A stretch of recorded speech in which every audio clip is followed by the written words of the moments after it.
હે ગાઈસ, હું નેન્સી મકવાણા આજના બ્લોગમાં તમારા બધાનું સ્વાગત છે. તો આજે આપણે શું કરીએ એ જોઈએ. તારે ખાવાની નો ખવાય, નાના છોકરાને દાંત ખરાબ થઈ જાય.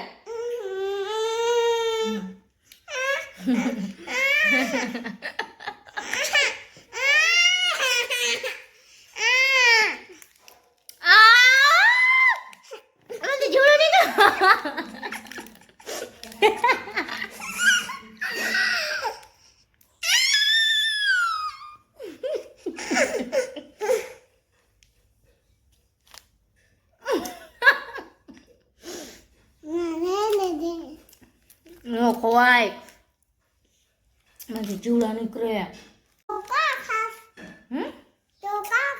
હું તો મોટી થઈ ગઈ ને એટલે.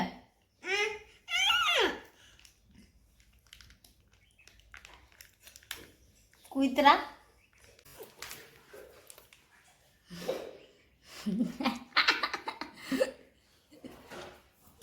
ઘર તને બેહવા માટે ઓછું પડે હે, ત્યાં નરવેરામાં આવીને બેઠો હે.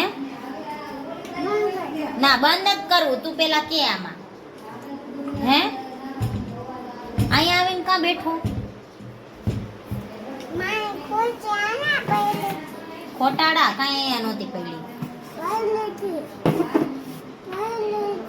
તે જમી લીધું હે? તે જમી લીધું? શું જમ્યું? બટાકાનું શાક. હે તમે કેનું શાક બનાવો? બાને ખબર, તું બાને પૂછ. તો આજે અમારે છે ને ઈડલી ખાવાનું મન થઈ ગયું છે બધાને, તો હું બનાવું છું ઈડલી. તો પેલા છે ને આ બધા બનાવે ચોખાના લોટની, પણ અમે બનાવશું સૂજીનું, એટલે રવો. અમે તો રવો કહીએ. તો આ રવો છે ને આમાં નાખવાનું, પછી આ સૂજીના લોટમાં છે ને આ દહીં નાખી દેવાનું, જે ખાટું હોવું જોઈએ.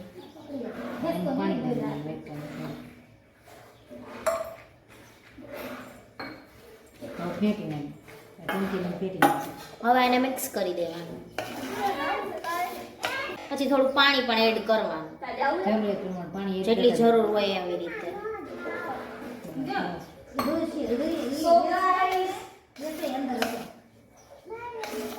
સો આ રીતનું છે ને બેટર રેડી કરી દેવાનું. બેટર છે એ 30 મિનિટ સુધી આપણે પલાળી રાખીશું. અને હવે આપણે બનાવીશું સાંભાર. સાંભાર બનાવવા માટે તુવેરની દાળ ને બાફી નાખશી આપણે. 2 સીટી બોલાવી દઈએ, ધેન એમાં બીજું આપણે એડ કરીશું. તો હવે છે ને આ દાળમાં 2 સીટી બોલાવી દીધી ને એટલે એમાં સરગવો, બટેકા, ટમેટું અને લીલા મરચાં આપણે એડ કરી દઈએ. તો સ્ટીમર મૂકી દીધું છે આપણે. હવે આ વાટકીમાં આપણે આ જે બેટર બનાવ્યું એ આપણે ભરી દેશું અને પછી સ્ટીમ કરવા મૂકી દેશું ઈડલી. હવે છે ને આ આપણે આમાં મૂકી દેશું. ધ્યાનથી મૂકવાની હોય ને તો ભરી જશે. એમાં બધી ટીમની જ મેં પણ તો બધી ટીમની મેં દે ભરતી મેં બધી નથી 6 ની જગ્યા હોય ને 6 વધે. તો હવે આપણે છે ને ઓલું બધું બફાઈ ગયું. હવે એનો વઘાર કરી નાખીએ આપણે સાંભારનો. એક બાજુ આપણી ઈડલી સ્ટીમ થાય છે ને એક બાજુ આપણી ઈડલી સ્ટીમ થાય છે ને એક એક બાજુ બાજુ આપણે સાંભાર બનાવીએ છીએ. તેલ ગરમ થઈ ગયું છે, એમાં આપણે મીઠો લીમડો, સૂકા મરચાં અને થોડો ગરમ મસાલો એડ કરી દઈએ.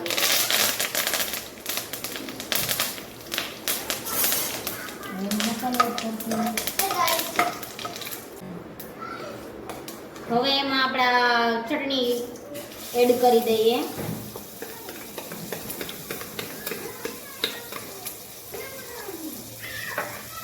હવે જે આપણે ઓલું બધું સ્ટીમ કરીને રાખ્યું હતું, દાળ ને સબ્જી બધું હવે આમાં એડ કરી દેશું આપણે. આમ નામ રાખું ન ખરે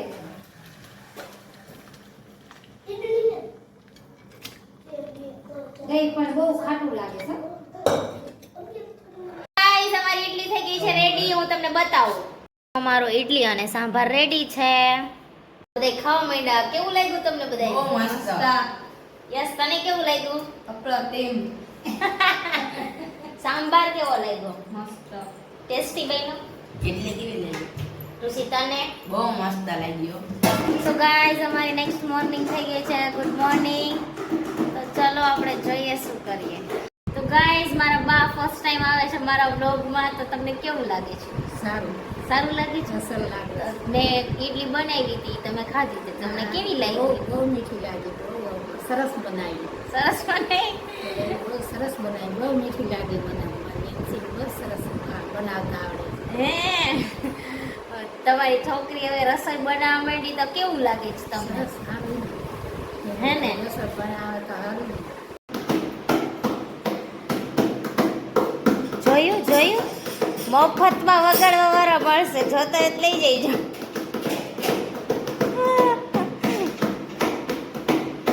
બહુ ગમે તને આવું કરું ને, ભણવા ભેગી થાને છાની માની.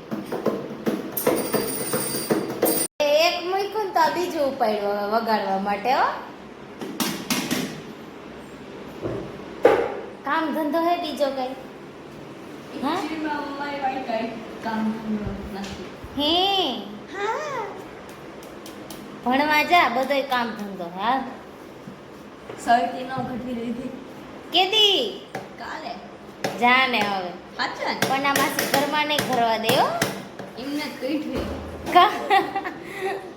આમાં નથી જોતો એમ. ઈ કાંઈ આટલું બસ તો ગાઈસ નેન્સી પોતા મારે છે, ઈ તમને દેખાડું ચલો अभी मजा आएगा ना भिड़ो. લ્યો ગાઈસ જોઈ શકો છો, જોઈ લ્યો. તો ગાઈસ આ જોઈ શકો છો નેન્સી પોતા મારે છે. કેવા કેમ મારવા પડે પોતા? તારી પાસે મારા વળાવીશ હો. હા કેને કેમ મારવા પડે છે? ગાઈસ આજના વ્લોગમાં આટલું જ હતું. Like share subscribe.